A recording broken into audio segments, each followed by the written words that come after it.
Hi there, welcome once again to Weight Wisdom. Today, what I'd like to talk about is the Kubler-Ross change curve. You may have heard of Elizabeth Kubler-Ross, who's a psychologist, primarily interested in supporting people who are undergoing grief through the loss of a loved one. She wanted to try to help people to come through that grief and realise there was a process. What the Kubler-Ross change curve has been used for more recently is a myriad of conditions, health conditions, even used in change in the workplace, culture change. I've always found this very, very helpful for people trying to manage their weight. I'd like to talk you through how I've used it in the past, and I hope it will be helpful for you. So she described self-esteem here as the key metric, and this is time along the x-axis at the bottom. What she suggested was that when an event in life happens, it leaves us with this feeling of shock. And in order to overcome this, we bolster our self-esteem, we puff our chests out, we try to build ourselves up, and self-esteem elevates, only to the point where we start to deny that this event has actually happened.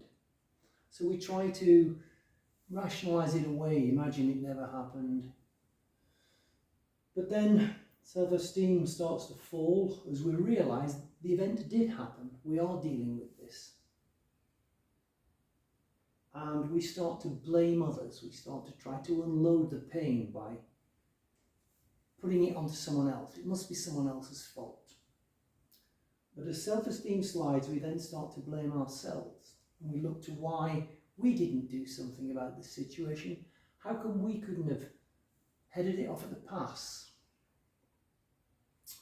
Finally, self-esteem slides to an all-time low and we reach rock bottom. We're confused, we're uncertain about the future, we don't know what to do. But it's not human nature to stay here. Eventually, we start to look for ways out of our problems. We start to accept the situation. We start to look at ways we can take ideas and decisions to move forward and help ourselves. And we continue to do this, and eventually we start problem solving, learning, and Kubler-Ross suggested that if we do this, we will move away and out of our dilemma, in fact reaching a higher point of self-esteem than when the event started, because of what we have learned about ourselves. The way I've always used this with my clients in terms of weight management is the key issue is to basically split this down here and consider where you are with respect to your weight on Kubler-Ross change curve. Are you in denial or shocked about your weight? Are you blaming yourself or blaming others? Or are you simply confused and uncertain about your weight?